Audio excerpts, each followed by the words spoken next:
I stand firmly in the fact that I'm one of the best to ever do this. For the culture, for my coast, and for my city. This is the best rapper in L.A.Podcast. And I'm your host, Murs. What up, though? Episode 55, Brilla.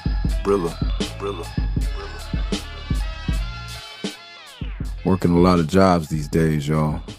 Shout out to everybody who came to the live. This is our first episode after the live event. Speaking of live, God willing, I've just rocked out at the California Academy of Sciences in San Francisco, California, inside of Golden Gate Park for their Nightlife Remix Track 3. Me and the great Z-Main. Known that dude for years. I forget the name of the group now. I'm a bad underground rap historian, but he was in a group.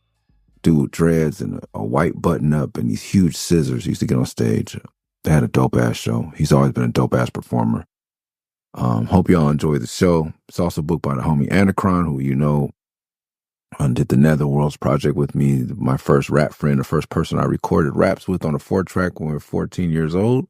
The group was called Funky Chaos. We have stayed friends, not always in touch, but always a brotherhood. And he got the gig for leading events, coordinating, I think, for the California Academy of Sciences. Imagine that. And we connected at High Road Day, and he asked me if I wanted to come up and do something this summer. And yeah. So to have your friend you've recorded your first rap be able to book you for a show 30 plus years later is a great feeling. And he can still do flares into 90s. Just to let you guys know, at 47, 46 years old, my man, flares when both legs are off the ground. And 1990 is in, so going from, like it looks like you're on the pommel horse. And since we all just watched the Olympics, but both of your hands on the floor and then both your legs in the air, like kind of spread eagle, and not letting your feet touch the ground and being able to, like on two hands, make your body spin, and then going into a one-handed handstand and keeping that still momentum of spinning at 47 years old. God bless hip hop. Shout out to Anacron.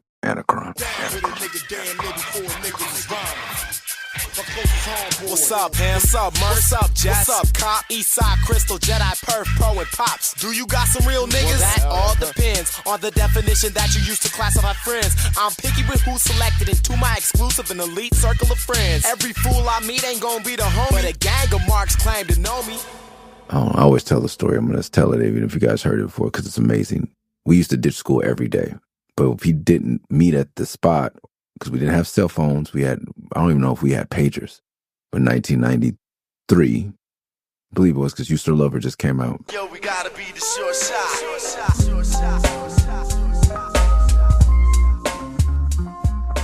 He was like, I call this house from wherever payphone. And he's like, man, I'm sick in the G building. So like that, like he's calling in sick to ditch, basically. So I'm like, I ain't coming to the crib. Don't come over here. I'm not feeling good. I was like, all right, so I didn't hear from him for a couple of days. He came back to school and was like, watch this. While he was sick, too sick to like have, like when you're for real sick and you call out a ditching, like, don't come to the crib, I'm fucked up.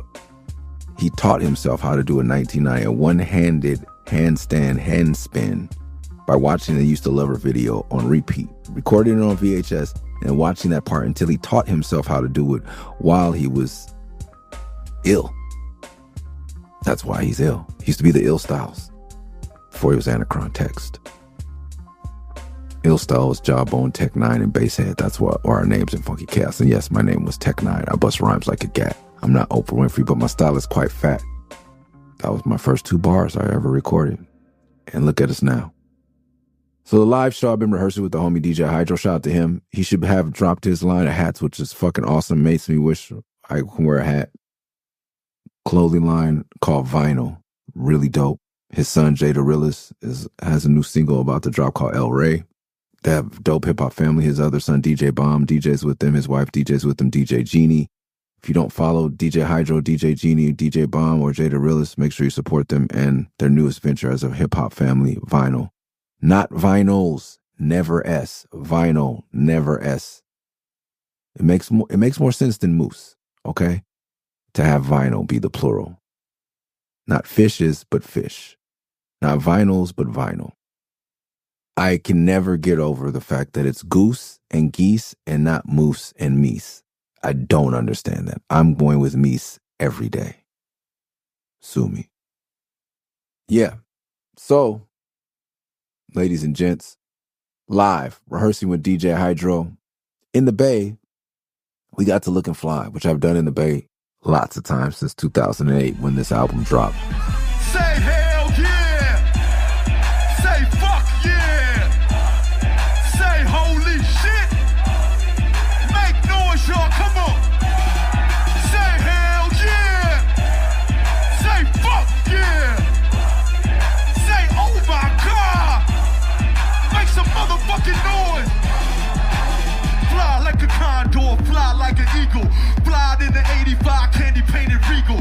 Fly like a dove, I come from up above. I'm rapping on the mic and you can call me First Love. There are a couple songs that didn't make this album that I have performed, and I definitely performed the summer of '08, you know. Man, looking back, like, look at God, man. Like, I started Pay Dues with this guy, and he was encouraging me to do it because he wanted the full legends. He has a fetish, if I can say it in the nicest way, for getting all the members of all groups together. He's the one who got Wu-Tang together for the very last time anyone was ever to see all of them on stage at the same time. Once again, if you haven't seen that Rock the Bells documentary, go see it. Watching that documentary with him, I left my bulldog in the backyard with his chocolate lab. My bulldog was dead at the bottom of the pool. So I can't really watch that movie the same. It was tragic. But it was just my bulldog needed to be socialized. I hate saying that word, but he was really friendly. This chocolate lab was amazing. I forget his name. Oh, feel so bad about this dog. I love this dog. And so I brought my dog over and I was like, I'll watch this documentary now that you have an edit of the Rock the Bells documentary with Wu-Tang, and we'll let the dogs play because like any kid or dog, like if I'm out there, my dog is with me. He's not going to play with the other dog. But he was playing. I've never seen my dog not bark or run off with another dog. So I was thrilled, and I was like, dogs can swim, but not bulldogs. They're like bowling balls and they have the snout. I didn't know this because, I'm the first black person I know with the bulldog in cultural differences, whatever. And I still feel so guilty. I could cry now. I love that little motherfucker. It's the first dog I ever got to keep in the house with me. Yeah, it was tragic. Just had broke up with, and we'll get to the breakup song with the person I made the breakup song about, but I got custody of the puppy. Well, he wasn't a puppy, but yeah, it was hurtful, man. I never, like I used to see, like it's cultural. Like lots of dogs die in our neighborhood, in my neighborhood growing up. I'm sure of it. No one ever made a big deal of it. Man, I swear I was in bed for like 3 days crying about this dog. So I can't really watch that documentary, y'all, but I recommend y'all check out this documentary. But the synchronicity or the blessing or the divinity of meet this dude in 2004. We throw our first festival in 2005. I have no idea I'm going to fucking lose my mind, throw a tantrum, get upstream to Warner Brothers, have a single with Will.i.am and all this stuff. But to have a major label album and to be on the biggest hip hop festival in the world, or not in the world because hip hop camp is bigger, sir. The biggest hip hop festival in the United States, in North America. Like my album's dropping, my partner's like, yeah, like, and I had earned my spot there, but creating Paid Dues allowed a venue for a lot of us, Atmosphere, Lift, all of us to earn spaces on the Rock the Bell stage. Because he was now seeing like, oh shit, like he knew about us, but now it's like, okay. And Paid Dues just raised our visibility. Everything was just growing. There's just synchronicity. And I'm like, man, Batman's good, great, but I'm still going off I'm going off MP3 mixes. If you guys don't know, like MP3s are very small audio files, really crunchy, not as high quality for a lot of audio files. He was doing these beats on Fruity Loops. So these are exports on Fruity Loops, non-separated tracks.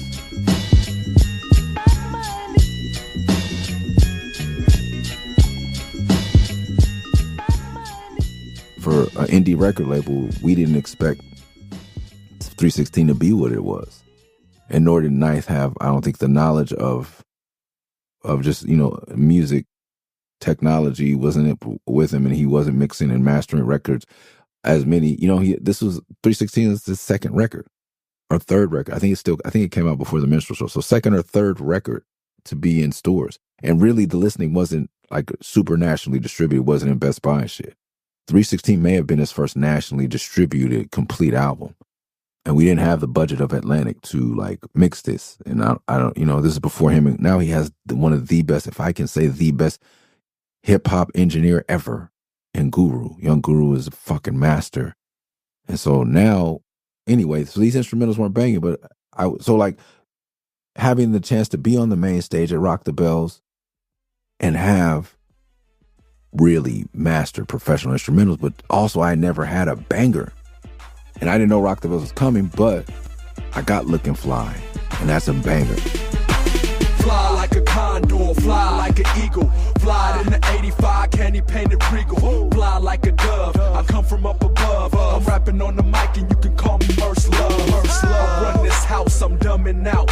I can make your girl come, keep my tongue in my mouth. Whoa, I'm that cold with it, 23 below with it, snowball effect. I suggest that y'all roll with it. It's getting bigger, man. It's a movement, it's called the President. I'ma show you how to do it. Watch, you put your tie on, get your fly on. She say DJ, he play my song, long time coming, but I've been running hands underground like heroin. And produced by the guy who does Black Eyed Peas, this Will.i.am beat.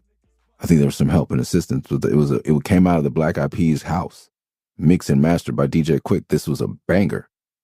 And the Hyphy movie was popping off. I'm about to spread my wings, I'm looking fly. Ooh, I'm looking, yeah, I'm looking fly. Yeah, I'm about to spread my wings, I'm looking fly. Yeah, I'm about to spread my wings, I'm looking fly. Watch a nigga spread his wings, I'm looking fly. Looking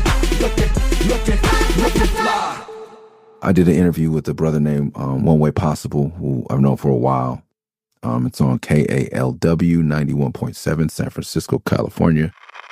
91.7 KLW. One Way Possible in the house with two gentlemen that I have a lot of history with. Growing up as a member of the underground hip-hop community in the Bay Area, these are two names that you could not miss. We have Anacron in the house, who also works as the brand manager at Nightlife, part of the Cal Academy of Sciences, and the one and only Murs in the house with us as well.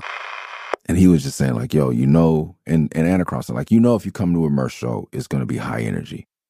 Even I feel like the tracks I had were okay for energy. I was bringing a lot of energy like to those tracks. Ninth Wonder tracks don't necessarily require toe touches or punk rock dancing or anything, but I neither does this one production. But that's the energy I bring. Now I had beats to match the energy and that were mixed and mastered for, the Black Eyed Peas do stadiums. And now I'm doing arenas and stadiums this summer and I have heat, but I had one. And then I got with Knots.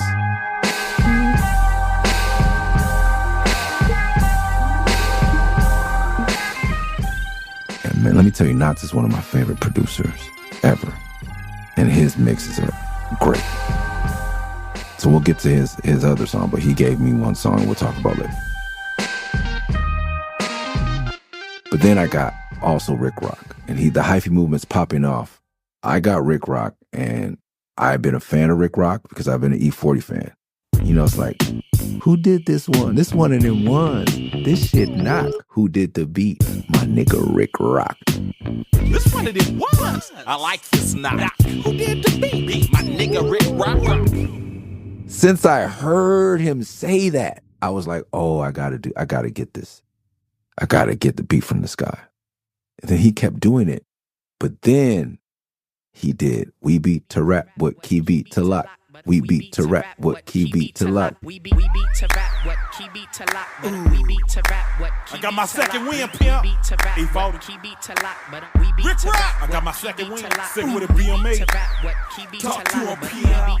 Warner Brothers. Fuck with a PM. Talk to a PM. Fuck with a PM. Heavyweight. A vet, not an amateur. Loot it up. I push pies like Murray County. What you gonna do? Shoot it up if I must. Take over shop. Get out the car and walk. Sneak up on partner and do a dome shot. Bro, when I heard that, and now I'm on the same label as E40 when he drops that record, I have direct access to Rick Rock. So now he's using backpacker classic boom bap samples like Diggable Planets. We beat to rap, what key beat to lock, but I'm cool like that. I'm cool like that. I'm cool like that. With Hyphy beats. We beat to rap, what key beat to lock. We beat to rap, what key beat to lock.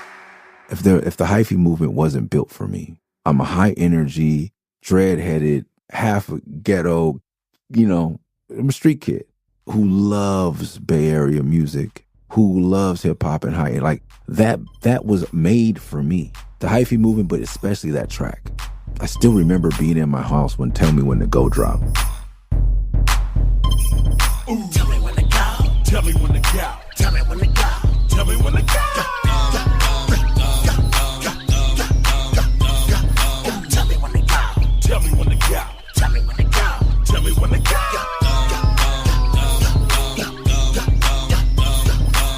Jesus Christ had dreads, so shake 'em. I ain't got none, but I'm planning on growing some. Imagine all the Hebrews going dumb, dancing on top of chariots and turning tight ones. Ooh, tell me when to go. Talking on my Getro on my way to the stop. My second or third trip. Some Henny, some Swishers, and some Listerine strips. Dr. Green Thumb lips, just to ease my thoughts. Not just the cops, but the homies you gotta watch. The moon is full, look at the dark cloud. Sitting in my scraper watching Oakland going wild, ta-dow. I don't bump mainstream, I knock underground. All that other sugar-coated and watered down. I'm from the Bay where we hyphy and go dump. From the soil where them rappers be getting they lingo from. Ooh. Tell me when to go. Tell me when to go. Tell me when to go. Tell me when to go. And this is before I understood that me and E40 were on the same label. I really we had the same basic A&R. I was in my house. He said, Jesus Christ had dreads, so shake 'em. What? Who starts a rap like that? I ain't got none, but I'm planning on growing some. Imagine all the Hebrews going dumb, dancing on top of chariots and turning tight ones. I called my best friend Terry Smith immediately. I didn't even finish listening to the song. I said, did you hear what this nigga said right now? Yelling into my phone. This is when you still call people on landlines, I believe. I may have called him on my cellular device. I'm running in circles. The only time I did that before is when me, Eli, and Scarab heard Can You Handle the Level of Difficulty of This in Japan. It was submitted for the Tags of the Times compilation. Every man for himself. Can be difficult, mythical, typical, critical, pitiful, beautiful, hypocritical, hypothetical. Alphanumerical, the winning way, obstacle course, spit of survival. Unforgettable, unforgivable, diabolical lies within the Bible. Unified field theory of love. Ignoramus enlightened to his path and purpose. Creator, preserver, destroyer, curb server, quantum mechanics, converter from bow ties to Mormon. Also a paraplegic, whirling dervish, pledge of allegiance back. And no one had heard it. We hadn't heard a really new Freestyle Fellowship song in years. And the dude who owned Mary Joy said he named Higo. Higo's like, Murs, he's so soft spoken. Would you like to hear the new Freestyle Fellowship? And I'm fuck yeah. And we're playing it. I don't know how we were all here. I think we were me and Eli and Skip were all sharing, hovered over something. And it was like a mini disc player. And we're just running around the Mary Jo office screaming like, what? This motherfucker said, what an eloquent battle cry, young Pocahontas. You brought down a shower of meteorites. Predicted well before Nostradamus. What? With an elegant battle cry, young Pocahontas, you brought down a shower of meteorites. Predicted well before Notre Dame, the sky will fall, taking most of us with a bat, but throwing the earth off of its axis. The artistic art without the practice. The parachuteless, brainless, aimless, jump on the 25th floor into a mattress, onto Atlantis. We'll take the Milky Way, the filthy way, and try to dig a hole through China with a spoon. Handcuffed to 1,000 pounds of C4. And then in the middle of Pieces verse, like, he said, something like a Lolo, rock the cradle like a yo-yo. Bzz, bzz, bzz. Now that's velvet. How do you know? Because that's velvet. Time is running out, only 30 seconds to go. Keep marching in that madness, but you must challenge the final foe. Oh, the game, lock it up like a Lolo. Rock the cradle like a yo-yo. What is Bobo? Another word for all ride so-so. Another word for chocolate cocoa. Stunt double Nestle Snipes. It's faster than your popo. Now that's velvet. How did you know? Because I velvet it. Them whack-ass albums will shelve it. I'm flipping up like hell, melvin. Earthquake every spot's where whackness dwells in. I can smell it. Stop. Sergio Tacchini, Masseria, more Theodore, and Philo Reeboks. Bro, the inclination, the tone, it was just beyond. That was 1900 and some, or 2000 early. A decade later, I hear this, and this is the next time I'm running in circles screaming like a fucking idiot. The Hyphy movement. I'm enamored. It was just a classic musical movement. I wish that it would have taken over the world. I pull a heater, man, never follow a leader, man. Even though we try, it's hard to beat them, man. Put up or shut up, my loot up. So what's up? What would you do if I shot your hood up? Even jealous smoke weed, I'll take the cuffs. That's F-A-B, not fabulous. What it is, sick what it is. The way this money look, I'll be independent for years. It's a gang of hood niggas eating off this plate. So don't come around here if you ain't from this place. Hear me coming by the half a block. Got a dent in my ceiling from doing the robot. Takes all kind of buzz from all kind of thugs. They offer designer, all kind of drugs. Now I get it sort of seems like it's treated like the disco of West Coast rap, but it really is to me more like the punk rock, pop punk. It's like the pop punk of that. I don't understand Blink-182. I really tried. Late night, come home, work sucks. I know she left me roses by the stairs. Surprises let me know she cares. My son wanted to see Turnstile. If you haven't heard Turnstile, please check them out. They're my 6-year-old's favorite band for the past 2 years.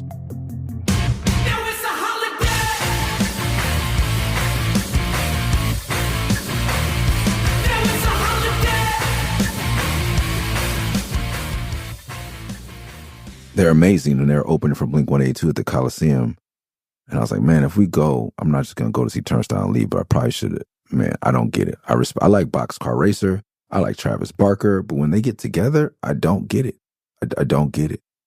So I hate to say that Hyphy movement is pop punk because I think Blink-182 is probably the pinnacle of pop punk. I just don't get it. So we didn't go to the show. But the Hyphy movement.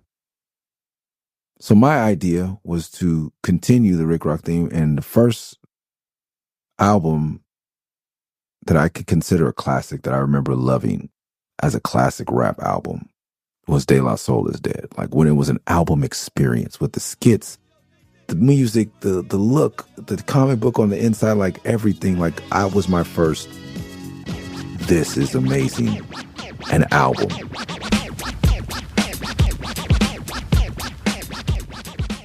Later on I can give that to like Dell. Yeah, I guess Dell. So I don't know which came out first. Was Wish My Brother George Here or De La Soul Is Dead? I believe it was De La Soul Is Dead. And To the East Blackwards. These are 3 albums around that time by X-Clan. To the East Blackwards. These were amazing records. But this De La Soul Is Dead was dope. And my favorite song I've wanted to remake with Terrace Martin for years is Biddies in the BK Lounge. Spotted in the mist was the BK logo. What we said, well, what do you know? The chick thought I was trying to play fly cause I had a pair of blue jeans on. Young girl, won't you take my order? She said, yeah, but right now I'm sorta busy. Don't you see me trying to put this Band-Aid on my finger? Lingering, I can tell she's a BK, mademoiselle. Wrinkle uniform and bottom bell and some jelly stuff on her sleeve. Look to this cause I had no name tag on my collar.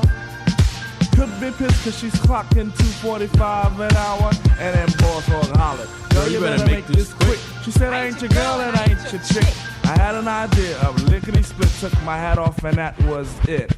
Dreadlocks falling all over me. And then I said, yeah, now we'll see. And oh, with quick velocity, honey was mesmerized. Ain't you that guy? Ain't you that girl? They are so right. No Tracy Chapman. Why don't you come over to the counter and write me out an autograph? Ha ha ha! I had to that. She was quick with the big. The line is Dreadlocks falling all over me. He's in line to get burgers, and the trick is fronting on him till he takes off his hat. Dreadlocks falling all over me. It's a scenario that, you know, Dom Kennedy describes on She Needs Me. That's me on the cover of that magazine, Dom Kennedy. Yeah, that's me on page 40 in that magazine. Dom Kennedy. You need that. She said nobody come close, I agree back. I'm the nigga used to help her pull that weed back. And she need me, believe that. Like, that moment where it's just like, oh, okay, you're all right, but I'm not into you. And then, oh shit, you're famous? What's up? That moment. And the first time I ever heard it described on Wax was when Dave, God bless him, said Dreadlocks falling all over me. Then I said, yeah, now we'll see. And oh, with quick velocity, honey was mesmerized. Ain't you that guy? Ain't you that girl? De La Soul. And he started capping on like just De La Soul, right? No, Tracy Chapman. Ha ha. Yo, it was best. But it was a memorable thing because at that time I had seen Big Daddy Kane on Rap City and he had twists. Oh, check it out. I'm the Prime, and this is Big Daddy Kane in the house. Rap City in full effect. And we're in Chris's record library right now, just cold chilling, checking out some albums. My man, what do you have there, man? I got some Barry White. He got a whole stack of Barry, thick stack. And that was the first time I had ever seen. Yes, I didn't know who Bob Marley was at this point in my life. My mom did not play any reggae. I had not seen anyone dreads. Dreads were not really popping. We are on the West Coast. There's not a large Jamaican community. There's not a large Caribbean community where I'm living or at this time in L.A. that I'm aware of. I want to say enamored again, but I'm enthralled. Like I'm like, whoa, when I see his hair, it's just that moment. Like I know that I have to do this with my hair. And if you know me for any time, like this is it for me. This is my look. So this is my first time seeing what I'm going to become. Or if you believe in this circle of time, like Karis one, that everything is now and everything is then everything is now. I know that's where I am. I know that's who I am when I see it. And he's just twisting his hair while he's talking to Prince Dejour, Chris Thomas, whoever. Immediately tell my mom, this is what I want to do with my hair. She says no. She says no for many years. But then I hear this dreadlock. I find out, I start researching, asking, finding out more and more and more what these things are. And so when he says dreadlocks falling all over me, I'm like, yes, I can't wait till my dreadlocks fall over me. And I'm also a kid that gets picked on by sassy black women. I am wanting to be Dave in the BK Lounge. So I wanted to use that line. I called Droopy, E40's son, and I said, I want you to make the beat. And he's like, I would, but that's kind of Rick Rock's thing. And he said, I'll pass it to Rick Rock. And Rick Rock said, okay, I got it, but I can't imagine this. Now, this is not a problem, but I can't get a clean loop of that part. It's like really hard to lift that off. There's no acapella for that song. That song, Biddies in the BK Lounge, wasn't the single off or the hit record off of De La Soul is Dead. So there's no acapella. And the way the beat sounds, it doesn't sound good if I sample it. I'm just going to say it. I hope that's okay. So that's Rick Rock saying, dreadlocks falling all over me. Dreadlocks falling all over me. And he sent it. I was like, this is it. I'm going to have a banger. And now I'm at least have 2 or 3 with Knots, Will, and this one, something in my arsenal. I'm going to do Batman. But I need some, you've never heard of me. You see me. Like I need a theme music, like superhero. Like this is my song. This is the song that solidified that I want to get dreadlocks one day. Now I have the craziest dreadlocks in hip hop history, except for Herndon. Shout out to Herndon from Darkleaf. His shits was mad crazy and live. But in current, I guess in the hip hop, in the current hip hop timeline, I have the most avant-garde dreads that I know of. Now I have, it's on the album cover. It's on billboards around the nation. I believe possibly around the world. People tell me all the time they had like college door hangers, college door hangers in educational institutions around the world. Now I have the song to back up this look. And for some reason, Warner Brothers doesn't want to put it on the album. But it got in Madden. It's my first game in Madden, the blackest game in America at the time. And I have the most prominent song. All the NFL players have dreads. Yeah. So when I was doing the set of Hydros, I said, oh, fuck, like, we got to put dreadlocks in. Last time I'm in the Bay doing this song, and because Rock the Bells was in Frisco. The last time I was in, sorry, we did at Mountain View at the Pavilion. Anyway, just being in the Bay, doing Lookin' Fly, and thinking about people like who saw me do Lookin' Fly for the first time live, probably saw it in the Bay, could have seen it at Rock the Bells. And I did dreadlocks. So let's do dreadlocks. And now, for a few years, I didn't have dreadlocks, so I took it out of the rotation. Plus, Hyphy was still getting that disco stigma. Now, Hyphy's kind of having it like, we're okay with it. We're not as ashamed of it as we were. I was never ashamed, by the way. So I'm like, this is a good song to do. And locks, braids, twists, dreads. Everybody asking me, what's on my head? All in my business, worse than the feds. Let me do me and get this bread, no matter what's said. So I wrote to this beat. Show them the culture, show them the heritage, show them the crown. Yeah! Locks, braids, twist, dreads. Everybody asking me what's on my head. All in my business, worse than the feds. Let me do me and get this bread. No matter what's said, I know my hair fly. Everybody stare when they walk by. Dreadlocks falling all over me. I'm pulling more freaks than Jodeci. They stop what they doing just to notice me. The center of attention like I'm supposed to be. But don't be mad cause your fade laid out. Even AI wanna take his brains out. Let it lock up, throw your block up. It's all peace, so put your Glock up. It's Big Merce and Rick Rock. Everybody watch when I fall through the spot. I got dreadlocks falling all over me. I got dreadlocks falling all over me. I got dreadlocks falling all over me. I got dreadlocks falling all over me. I got dreadlocks falling all over me. I got dreadlocks falling all over me. Yeah, I think this is like, still a regular shit talking about pro dreads. Yeah, nah, the hook is real simple. The beginning, I had my friend Jao Ra, who's part of the Project Blow family. He was in Cali Nines with me. So as we all went our separate ways, my homie Jao Ra went a very, very, very, very spiritual path and got really involved with Rasta, like walking around in white turban and white linen vibes. You don't have to be a tough to ride to this one, Me done tell you from morning time, Murs not done with this slackness, you see. Yeah, man, look like you're running full circle again, youth.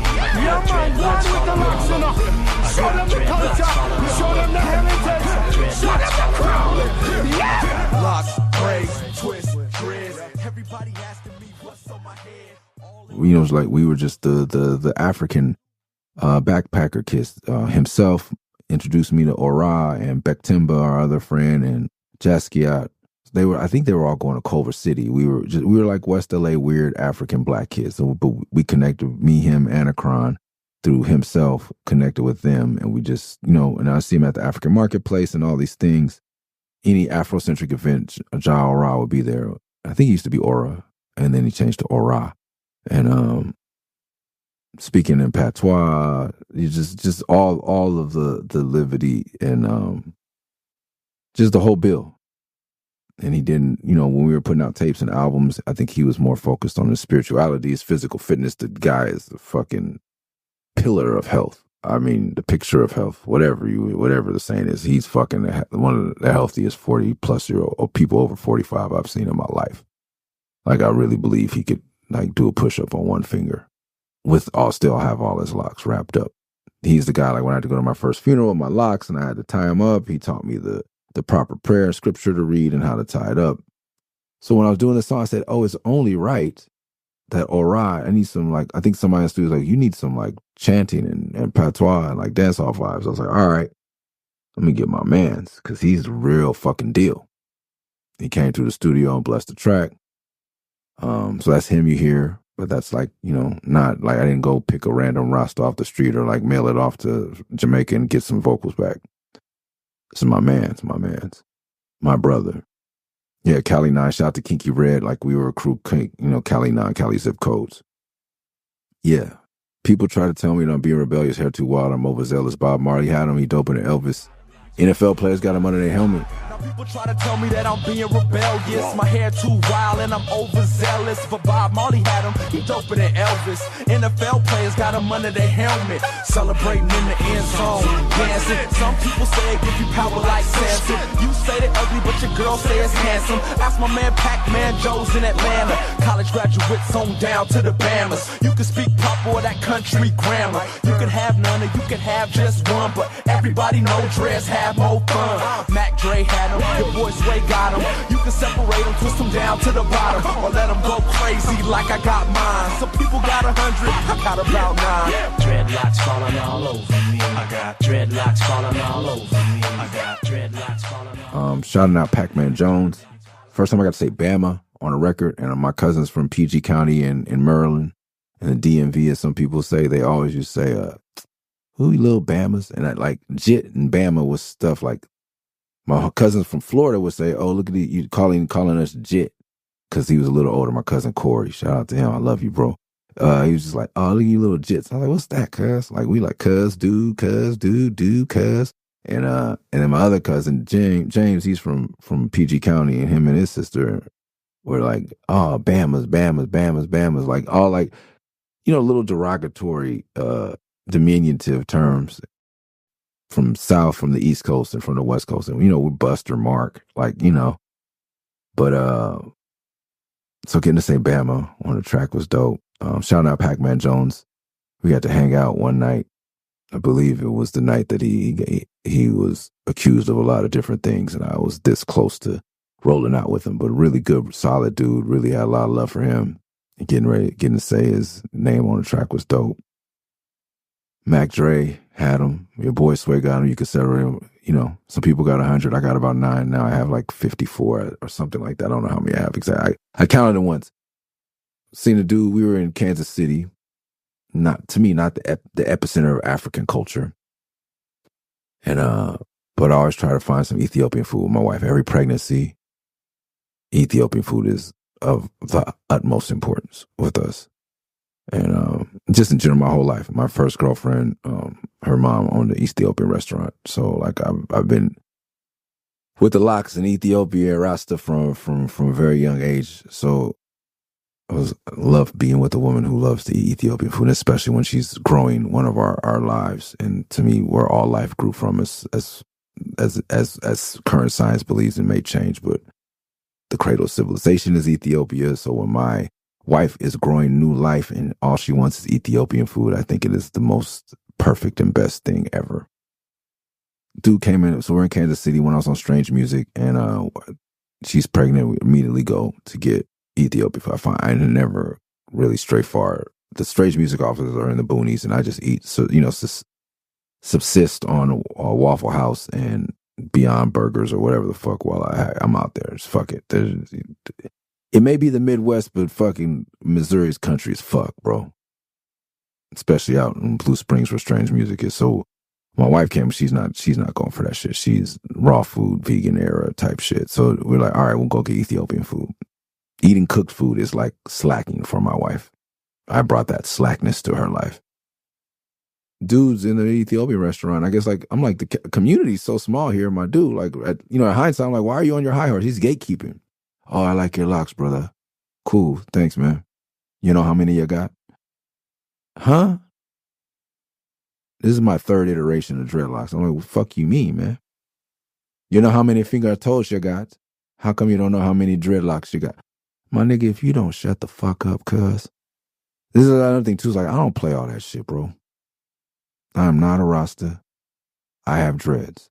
Being that my hair and people look like me, our hair has grown like this for centuries. Rasta is based on His Imperial Majesty Haile Selassie. God bless him. Jah. Rastafari.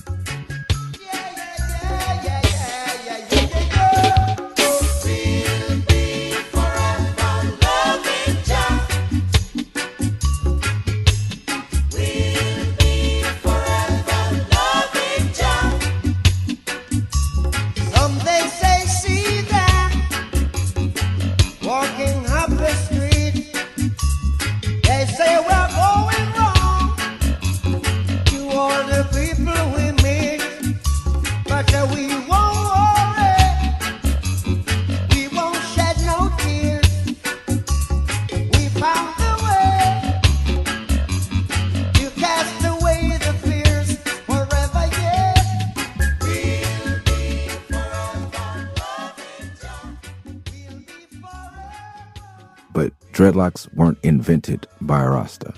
I don't believe, by Rastafarians. My hair naturally grows like this if I don't touch it, especially when I had the big ones. But now I literally don't twist my hair. I never twisted these dreads. I just separated my hair into different portions and let it lock itself. I don't have to talk a certain way to have a certain hairstyle. And when people suggest that, as we get deeper into the story, it infuriates me. Because to me, that you're going onto some gangbanging shit. That I'm very familiar with, bro. But and I don't gangbang, so I don't appreciate being pressed on a conscious level. I don't appreciate being pressed at all. But if somebody's going to press me, at least be with some bullshit. So I know that if I have to turn down a fade or let you talk crazy, it's because you with the bullshit. we are supposed to be an elevated consciousness. Where's all this judging from? And where's the aggression coming from? Why are you saying it with your chest? Instead of just being like, yo, man, you should actually, it'd be dope if you counted your dreads. Like, he kind of like snorted like at me and turned away, walk away. You don't know. You know how many finger and toes you got? Like, my nigga. But yes, of course. When he leave, I be counting my dreads. When he left, I was counting my dreads. And so I have 50 something. But in that song, I say I got about 9.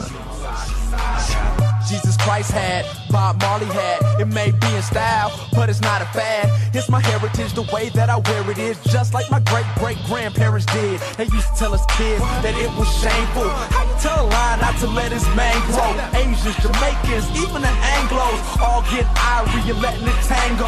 They say it's strange, so you won't accept it. Roots and culture, you will respect it. Pick up a book, learn about Selassie. You gotta smoke weed to read Marcus Garvey. It's Rastafarian. And we ain't all high, just trying to uplift before we all die. It's nothing to hide, you wear 'em with pride. And if you got 'em, then you gotta swing 'em side to side. Come on. Dreadlocks falling all over me. I got dreadlocks falling all over me. I got dreadlocks falling all over me. Third verse. Jesus Christ had, Bob Marley had. It may be in style, but it's not a fad. It's my heritage, the way that I wear it is just like my great-great-grandparents did. Used to tell us kids that it was shameful. So representing my grandparents, man.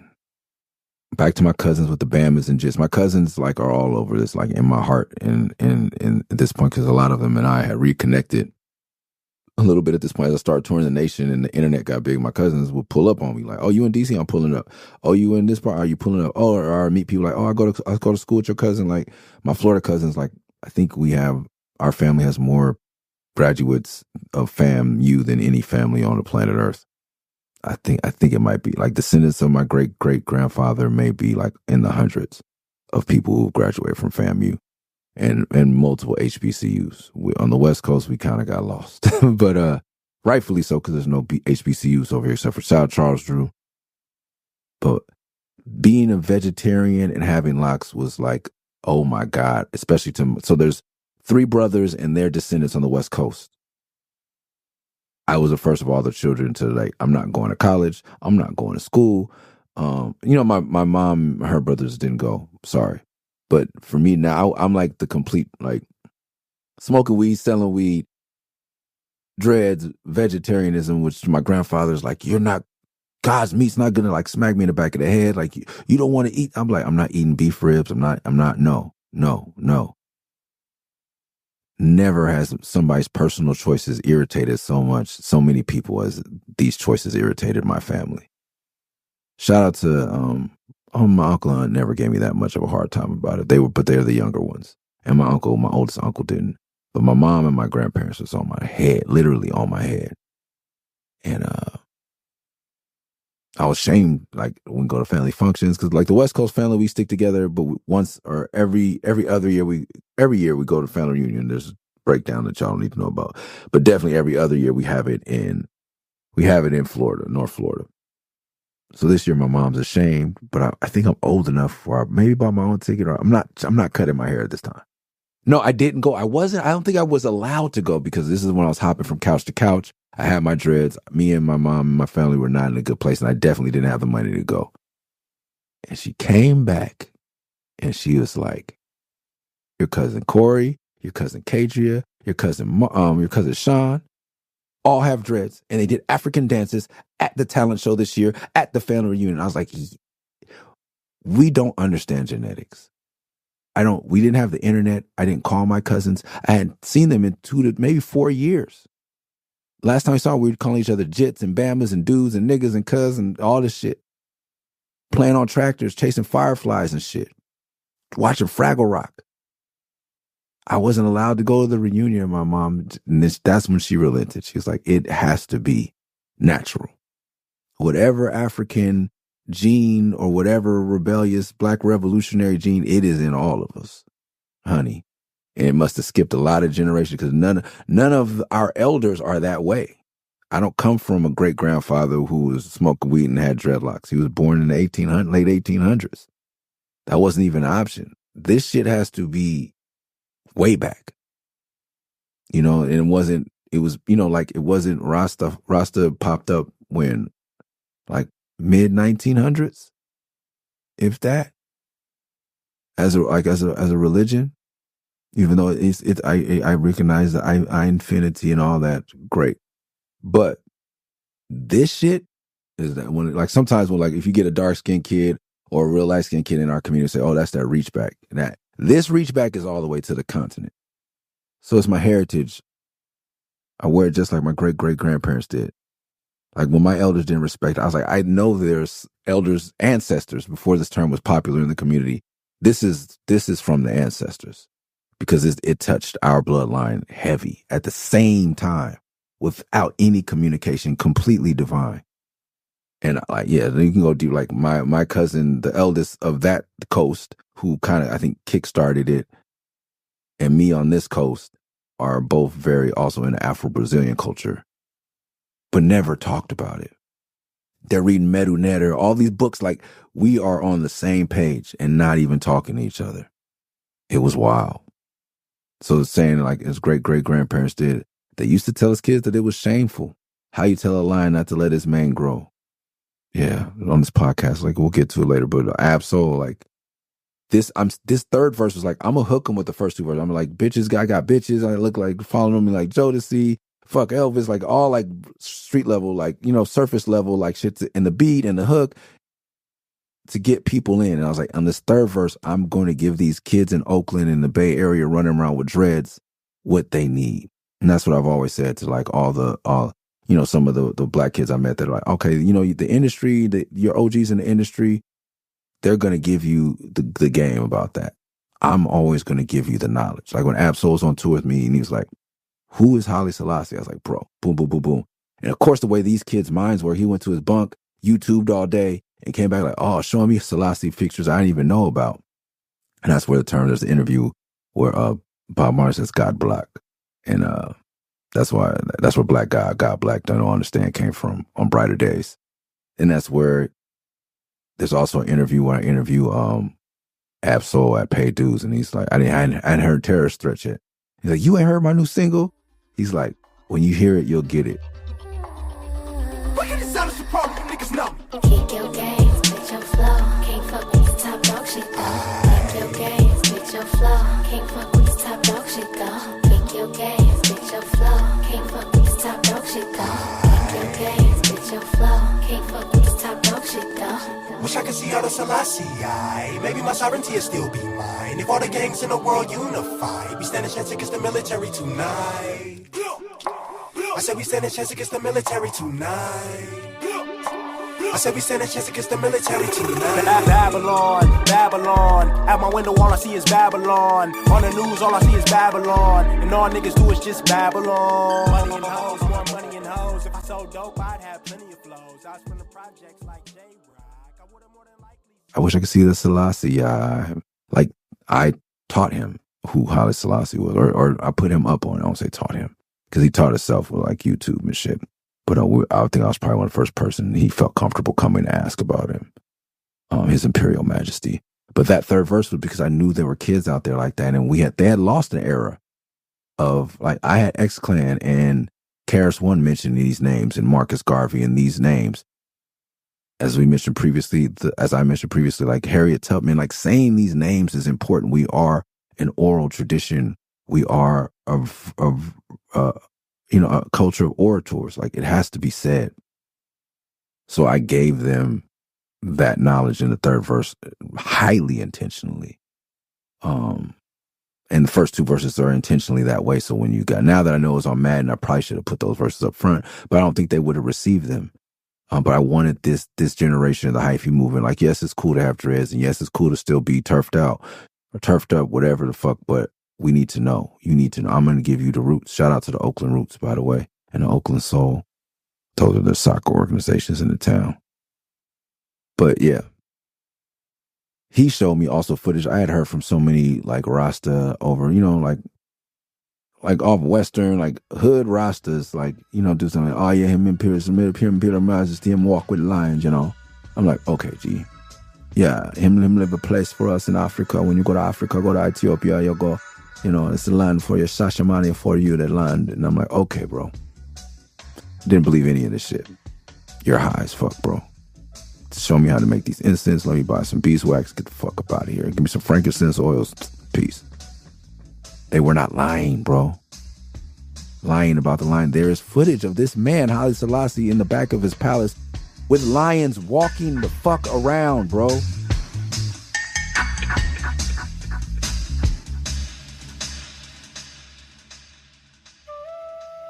Ethiopians once kept lions as pets and war companions. In Ethiopia, East Africa, lions were once tamed and used as domesticated animals. They were even ridden like horses. Ethiopia's last emperor, Haile Selassie I, had several lions he kept as pets. His Imperial Majesty's love for lions is synonymous with the self-acclaimed name, the conquering lion of the tribe of Judah. Emperor Selassie owned the royal lions. He had around 30 lions that roamed freely around the palace and streets of Ethiopia. Not in a cage. He walked up to the fucking lion. I seen it on YouTube, bro. I don't think this is the era of AI. And I don't know why someone with AI, Haile Selassie. And because I don't think to look up all these things on YouTube, like I could tell Ab-Soul about Behold a Pale Horse, and then now he can go look at all the shit that I couldn't look up about William Cooper. And then, so he would, but this is part, like when you educate the youth in technology, bro, he came back to me and I was like, yo, that's the fucking video footage I've been hearing about my whole life. This motherfucker really is the lion, the conquering lion of Judah. What the fuck are we talking about, bro? Yeah, so it bugged me out. But how you tell a lion not to let his men grow? Asians, Jamaicans, even Anglos, all getting irie, let entangle. How you tell a lion not to let his man grow? Asians, Jamaicans, even the Anglos, all get irie and letting it tango. They say it's strange, so you won't accept it. Roots and culture, you will respect it. Ladies and gentlemen, another thing, if you want to piss me off, be a person of non-African descent with dreadlocks that does not acknowledge me. That shit infuriates me to no end. That is not the natural state of your hair. That is definitely something that came along with reggae music. You owe it all to the country of Jamaica, if not the continent of Africa. When you see an African with that hairstyle, the fact that any person of African descent, I don't care if that person has dreads or not, you better be so kind to the people from the diaspora, from the continent. Salute every time you see a black person. Bro. Or just maybe if they acknowledge you. I've nodded and smiled at white people with dreads and they've just looked the other way. I wanted to rip every single one of those motherfucking dreadlocks out of their hair. I'm not going to call it appropriation because I know it is a spirit, it is a vibe. And yes, I hold those of African descent as well. When I see someone, but now there's fashion dreads. So, but we need to acknowledge each other. It's a spiritual thing. For those that I know can tell it's just a hairstyle, meh. But if you claim to be on some spirit, if I see you with your hemp necklace and your fucking thing and you look like, so what? I see someone that looks like a Rasta, I want to fuck you up. But that wouldn't be Rasta now, would it? And the judgment isn't either. So that I'm just being honest about my hypocritical nature and you know, anger's not great, but I still have it, a lot of it. And this is one of the things that makes me angry. I'm working on it. But I'm not one of those people that said nobody should have dreads. Especially in this era where you can identify however you want. You identify as a Rasta.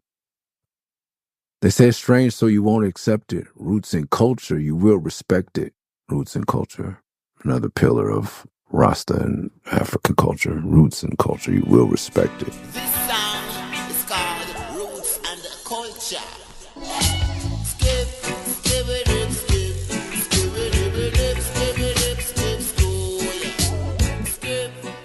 Pick up a book, learn about Selassie. Yes, Honorable Haile Selassie on my shelf at my home are the first. I don't know why they're not hardbound. I don't know why they don't make better looking versions, but I still have not finished reading them. I'm not going to lie to you. But there are 2 volumes of His Imperial Majesty's autobiography. I own both. And I've perused both, put a lot of time into studying His Imperial Majesty. And I believe I said it on the podcast, but yes, when I went to Ethiopia, they did inform me that there is a land for us there. And it exists. And I was able to send 3 children to school on that land. And we built a well. I don't know if you guys remember, some of you guys didn't pay dues in the Bay Area, especially contributed a lot of money. We did successfully build a well in a neighborhood called Cora in Addis. For various reasons, my connection to the organization there has fallen apart. But we were able to do some good. And yes, he did walk with lions. And yes, he did leave land for Rasta in Ethiopia. Those are real things, among many other real things His Imperial Majesty accomplished. I would say in our lifetime, but basically in our lifetime. My respect for that man is tremendous. And Gotta Smoke Weed to read Marcus Garvey. Marcus Garvey is something, just another name I wanted to say. Foundation. Very, very, very, very, very proud and intelligent and driven black man. It's worth it. The Back to Africa movie, if you like Black Star, it's based on Marcus Garvey. So do you walking around? I've never heard the Black Star album. I don't think I ever will. But for those of you that are into that album and into Mos Def and Kweli, please do yourself a favor and just read Marcus Garvey's Wikipedia, especially if you're of African descent. If you're not, like I said, it's just like if you're going to listen to Black Star, if you're going to have dreadlocks, just be familiar, do the knowledge, at least a little bit of it. Pick up a book, learn about Selassie. Ain't gotta smoke weed to read Marcus Garvey. It's Rastafari, and we ain't all high, just trying to uplift before we all die. It's Rastafari, and we ain't all high, just trying to uplift before we all die. Upliftment is definitely a part of the Rasta ethos. It's Rastafari, and we ain't all high, just trying to uplift before we all die. It's nothing to hide, wear it with pride. If you got them, then you gotta swing them side to side. And I would run back and forth on the stage and do that high shit. I would swing my fucking 9 dreadlocks back and forth. When the bass hits, it was just perfect. Some of my favorite performances at Rock the Bells were because of that.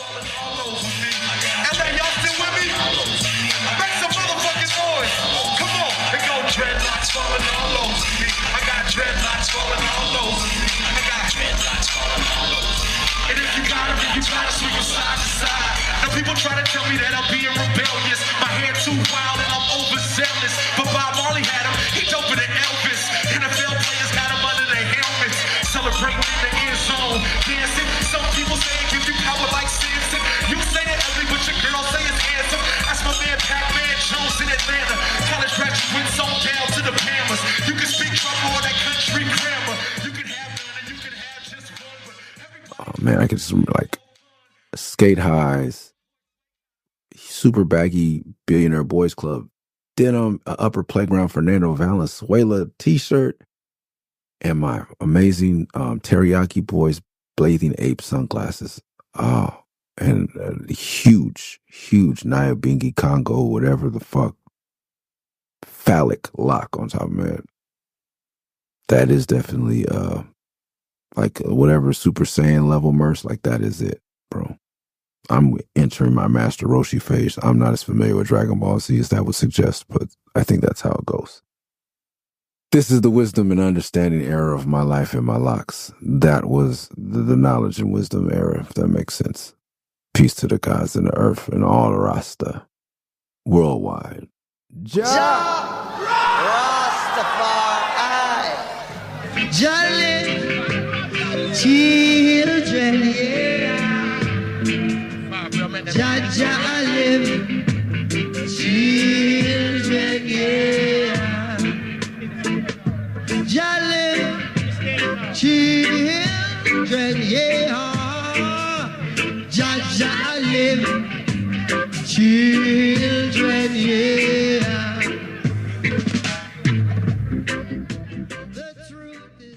And speaking of that, I convinced Warner Brothers to let me shoot a video for this. The little homies I signed, Supreme, which is a legendary underground group that didn't go where but they influenced a lot of your favorite rappers, especially if you're younger than me. SUPREEME. Supreme. But right now it's Supreme. Yeah.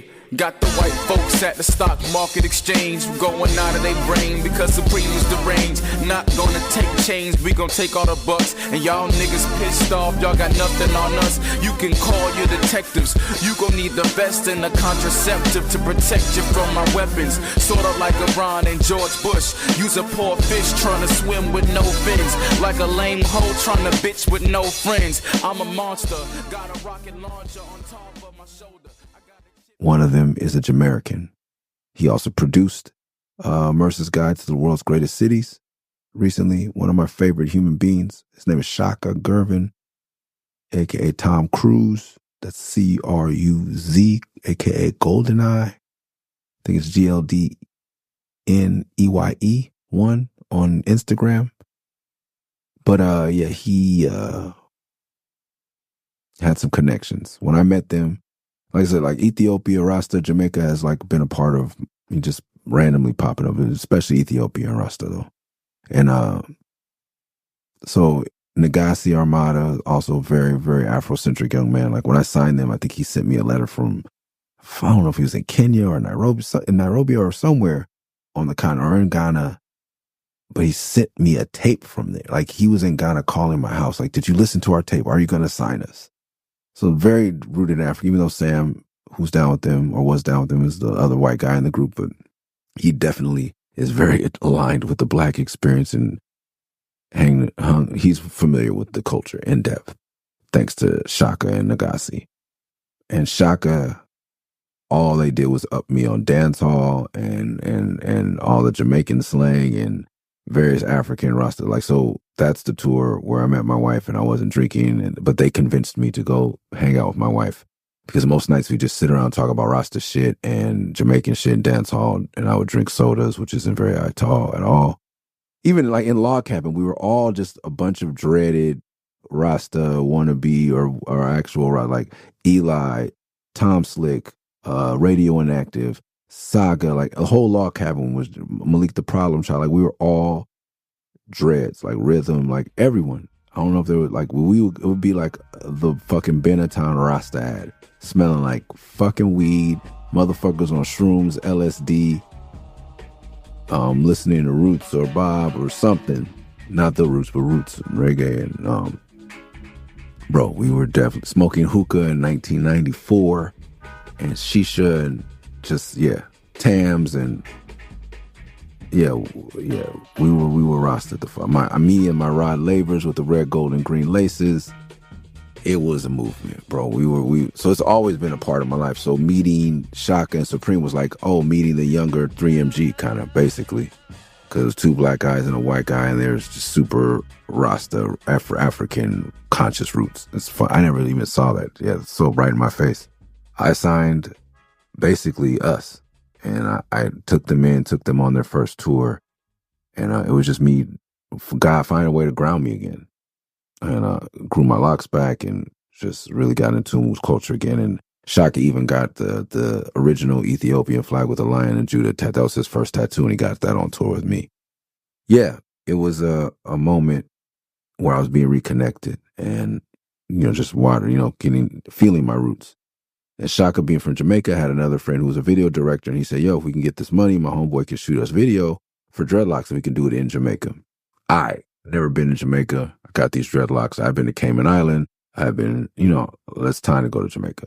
I never really I'm not a super reggae person. I'm not a super dancehall person. I like it, but I don't talk patois. I'm very much from L.A. But I was like, let's do it.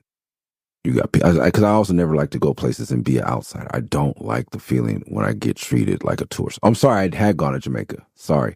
We went to Negril for the homie's wedding, and I flew out a couple of the homies from the block because it was a Cloverdale wedding, and I think we talked about that's when we shut shit down. Like, we will go and, like, if Cloverdale is in mass, it is a problem for your ass. We are going to tear some shit up. And please don't, Jamaicans try to press us like we were some fucking howly white, whatever they call white tourists, American Yankees. And full stop, bro. We're not going for any of the bullshit. We will fuck this whole island off. Fuck around with us. Like, you know what I mean? Like, we're going down swinging. like nothing you've ever seen. So it was, you know, it was about 8, 9 of us, you know, L.A. knuckleheads. So so that wasn't a good time to be in Jamaica. I did not have a good time. Was not looking forward going back because I was like, oh, I'm one of you, and they're like, no, you're not. You're a Yankee, and I'm like, you know, if you listen to the podcast, I don't fucking get it. Went again, was shocked. I'm like, all right, now we're gonna go to Kingston. I'm gonna be with locals. We're gonna be good. Nah. So much to talk about. We go to a school to shoot. There's a school, and it's all the young people, you know. And so we shoot there. This guy hooked it up. You know, if you've seen Jamaican school kids, they have the cutest little uniforms, and they're just some of the most beautiful children on God's earth. Just like ebony, a lot of them, you know, like just shiny ebony skin, beautiful white teeth, smile. Like they're just gorgeous children, man. And they're all behind me. I'm performing a song. There's no curse words in the song, blah, blah, blah. And there's a break, and we buy all of them get ice cream, you know, and then we donate to the school, of course. And they're laughing. And the little kid runs up to me, like, you know, like he's the one that gets chosen, brave, but they're all giggling, pointing, looking at me. I'm like, okay, what's he want a picture? What's going on? And the man said, how many son or daughter you got? I said, what? How many son or daughter you got? And then the guy had to come translate. He said, how many sons or daughters do you have? And I said, I have none. And that kid went off. I told you, fussy man, freak dread. They like just went off on me.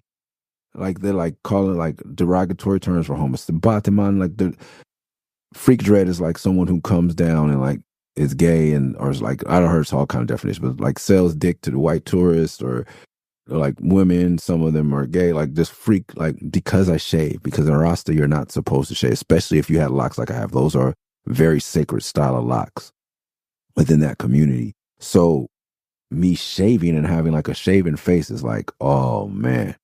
I'm breaking the code. So then when we go to the market, they said, let's go to the market to pick up some food for us so I can cook for you tonight. I'm like, all right. My dude, I'm expecting to pull up to Stater Brothers, Alpha Beta, Safeway, Vons, Whole Foods. My dude, the market is like a for real market, like in fucking Aladdin. It's like burlap sacks on the ground and fresh vegetables and fruits. I'm like, what the fuck is this? This is the market? You said we were going to the market to get food. Oh, man. Whoa, Kenny. I'm like, all right, I'm with anything.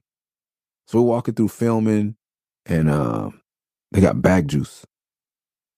And so there's somebody just buys a thing of juice, pours in a little plastic baggies and ties it off at the top and sells those. So you bite the corner of the plastic bag and you sip the juice out of that. And like people are bugging out, like, oh, I'm on like being a Yankee drinking bag juice. Like some people are like, okay, oh, he's down, like he's not too good for us.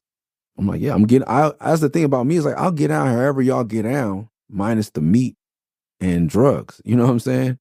But whatever's going on, I'll try it. I'm like, what if we jumping off cliffs? I'm going to try it. I might be scared, but I'm going to try my best to do whatever it is that's local and be respectful of it and break bread with whoever needs to be broken bread with. You know, I'm not going to be extorted, but I will support any business, local, you know, donate, whatever. I'm down.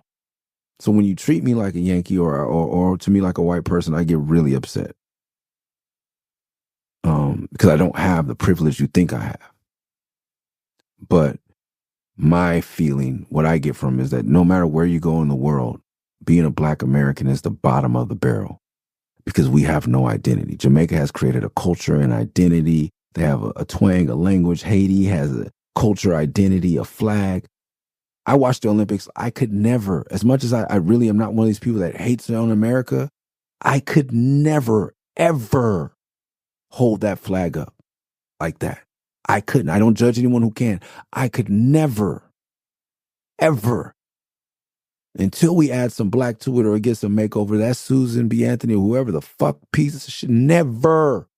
I won't say piece of shit. That's disrespectful to those. I respect the veterans. I'll stand for the Pledge of Allegiance. I'll put my hand over my heart. I'll say it. I'll take off my hat. I'll sing the Star Spangled Banner, but I could never hold the flag up the way I saw so many people. I couldn't even wave a little one. I once had a homeless man have like, you know, the scrubs nurses wear. We were in somewhere on 4th of July. And I love people. And I just had a good conversation with this man. And we had such a good conversation, like this white man on the beach with his American flag scrubs. And I was like, yo, it's 4th of July. I'm going to buy that from you. Like, it's just a good vibe. And like, I wore that. But it's such a weird and abstract piece of clothes and it had meaning for me for this connection I have with this man. Like, we traded shirts just like on some like brotherhood shit. Like old white man, just like in the South. I think we were in South Carolina. We had a moment. And I was like, I want to remember this moment for the rest of my life. And the way he felt about the flag. But waving it, I've gotten that close. And maybe that'll change one day. But oh my God. But that's why, like, Jamaicans have a flag. Dominicans have a flag. Every country in Africa has a flag. And they can say, I'm from this country at least. If not, they can also say I'm from this country and this tribe. I have nothing unless it's a blue rag. And within that comes so much politics and internal strife. It's like 100 different North Sudans within that flag. If I'm going to hold up a Crip rag or a Piru rag or like any of it. And there's no place I can go and be like, we own this as Crips or we own this as Bloods. But because you have that identity, I can't tell you how much that means. Because you can never be me unless you've been me and been in these places. So even though I have money and I live in a place that the United States is privileged as fuck, even if you're the poorest person in the United States, you don't have it bad as I've seen people living in a fucking trash dump in the middle of Addis, Ethiopia. I've seen it. I've seen sickness and poverty and smelt it and touched it. And Ethiopia is one of the few places I've been where they didn't think they were above me. But they didn't think no matter how much I said I was American, they're like, no, Habesha, you're one of us. And I love that. It's the only place I've ever been where people have been like that. Most of the time. So the Jamaicans, a lot of them some of them were extremely unkind, especially the Rasta. And me, about to crip out, I was like, hey, cuz, like, it's only so much, like, you suck your teeth at me, my nigga, I'm gonna tape before I smack the dog shit out of you. And now you've heard the episode with Savant, like, I may not win, bro, but I'ma smack the shit out of you, bro. Like, I don't have the temperament for a lot of bullshit. I've gotten better, and my children, I think that's like, they've blessed me with that. But nah, this is 07, 08. I'm not with any of this shit, bro. So I said, you know what I'm gonna do? I'm gonna call Ora. And I'm assuming like he's been back and forth to Jamaica. He's never been. I'm like, Warner Brothers, fly my dude out here. I need a liaison. I need a cultural ambassador before we get shot out here for me socking one of these niggas in their fucking mouth. The next nigga that suck his teeth at me and say something that I don't understand and look and side eye me, I'm gonna beat that nigga ass. Like, I'm like, we gotta get some help. I need a fucking an ambassador, a diplomat, a dignitary to come down, a Rasta diplomat. So Ara comes in and like, I'm like, yo, tell these niggas, man, they didn't invent dreadlocks. I don't believe none of that shit. Hey, you better. I'm with Jesus, and His Imperial Majesty was Jesus, and that's our bond. And if you can't respect that, you keep it to yourself, bro. I don't want to smoke chalice. It's Rastafarian, and we ain't all high. I do not smoke weed. I have not smoked weed since I was 18 years old, bro. And I can still wear this hairstyle. I don't give a fuck what you tell me, bro. Let's go. If anything, like, let's just get down, bro. Or leave me the fuck alone. Either we're going to get down or you're going to leave me alone. I'm not. So I was in that space. And when he came, it kind of he got better.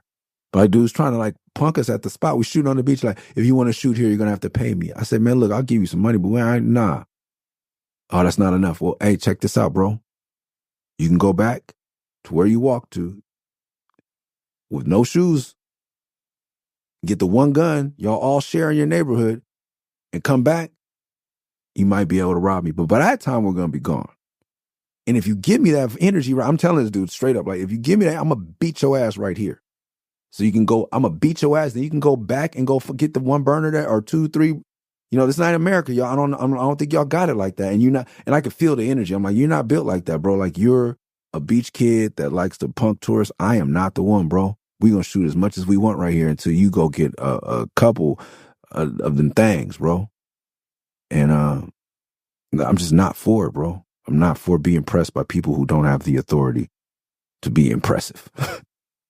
So then Jawa Ra shows up and he brings his levity and his peace and his understanding and his wisdom and knowledge. I love that man. And things get better. But one more time before he gets better, I have to pick him up from the airport. We go to the, like, I guess there's a tenement yard somewhere where it's like the hood, where it's like no doors on the building, no window, no glass windows. There's one shower and bathroom area in the middle of the whole tenements that everybody uses. It's rough. And the kid that I'm with, I didn't get it. He's from the hills. He's not even from here. And that's not the rule, bro. That's not the get down. Don't take me to somewhere. If you want to shoot a video, I'm not going to take you to somebody else's hood. Like the hood. If I say come shoot a video in my hood, we shooting on Pico, and I let all the homies know, and you good. You tell me you want to shoot on Crenshaw, I'm like, hey, bro, go talk to somebody else. You want to shoot in Hollywood, cool. You want to shoot, but you want to shoot in a hood where there's active, where it looks kind of rough and shit. And that's not even my hood no more. It don't even look like that no more. We are 99.9% gentrified over there. Nah, it's 82. But in those times, yeah, like you looking for a hood look, but I'm not even friends with anyone who would ask for that. And I didn't ask for this. It was his idea. I was like, I don't need to be in the poor part of Jamaica. He took us to like like a waterfall area where Bob Marley actually like used to frequent, and it was spiritual, and he had girls and he would dance. And I'm like, yeah, let's do this part in the market with the kids. And there's a couple little Rasta snickering and shit. I could deal with that. But he took us to the hood, man. And so I thought, okay, this is his people's, like check in at the barbershop. And the cool is like, you got to buy some beer for the homies at the barbershop. Yeah, I was like, cool. Bro, in the midst of this like really like impoverished area, there's a man that walked up in 07 with some clean Evisu jeans. I think the man had a white feather in his hair, and like, I think an earring, a diamond earring. And like, he was just so clean and clean white, like Gucci shoes or something. And he talked like Ox from Belly. This is where I man born and grow up. You have to pick up the gun down and stuff to survive, see? And you have to be the fittest of the fittest, see, to survive. But because you see I man live like a king in America, this is where I man come from. I said, we about to leave, you all right? He's like, no, I'm going to sit down. I said, huh? I said, sit down. I said, oh, you want to sit down and have a beer? All right. He said, no, you sit here and you have a beer. I'm not your friend. I didn't authorize this. Like, it was like, oh shit. And when he said it, I sat down. Because I could tell from his eyes, from his stance, and just from what he was wearing and where we were, that was not a situation to play. This would press me, and he didn't press me. He was just very calm. It wasn't no turn up. It wasn't no, he didn't even, I don't know if the man took his hands out of his pocket or from behind his back. But I felt the gravity. I got to sit down. But I would have never put myself in that position. I know how to conduct myself, but I was at the behest of someone who put me in oh man, it was a horrible situation for me. Because I felt like I offended him. And I think the way he went about it was offensive. I don't want to put poverty on display for America if it's not something that they want. Or if you're not from there. If this is your hood and you're down with Murs being in your hood and we're going to break bread with some kids in here, we're going to work to get things better, cool. But he just called somebody he knew at a barbershop that was in the hood that thought maybe it'd be cool. Man, nah. So it wasn't my bad, but I sat down and drank that beer. I don't even know if I drank at the time, but I drank that day. And then we went to pick up Rock, and it got a lot better. And I was grateful. I'm still grateful to this day to my brother. We didn't release that video for multiple reasons, but I was definitely going to cut those scenes if we did release it. And I don't think it made sense without those scenes, but I don't even think we got a full shot. Jamaica was a trip. I'm still waiting to have an enjoyable experience in Jamaica. I respect the culture. The island is beautiful. I love my Jamaican homies. I love Jamaican food. If you're ever in LA, please go to We Jammin', WIJAMMIN. I believe though, if the one on Pico's still open, there's a mural of Bob Marley that we paid for it to get painted so that it could be in Walk Like a Man 2, which I believe I think we were talking to starring Guapole. It was going to be a thing, and Joe Scudder. And it never happened because I lost my shit. I lost my mind on my friend, my director friend. I snapped. I always finish what you start. And I didn't. My kid learns that in karate. That was one of the few times I didn't finish what I started, and I was thoroughly upset. But yeah, brown stew chicken, there's nothing better on the planet Earth. I don't think I've ever had a better chicken meal. Even fried chicken, the best fried chicken still pales in comparison to the best brown stew chicken with rice and peas and cabbage. Patties. I still want to open up a patty shop here. Like, I love Jamaican culture. I just have yet to have a great Jamaican experience. My mom got her passport just to go to Jamaica. She fucking loves it. We just had our past family reunion in Jamaica. I didn't get to go. I'm going to crack the code one day and enjoy Jamaica. Until then, hope you're all having a great week. Peace. Peace. Peace.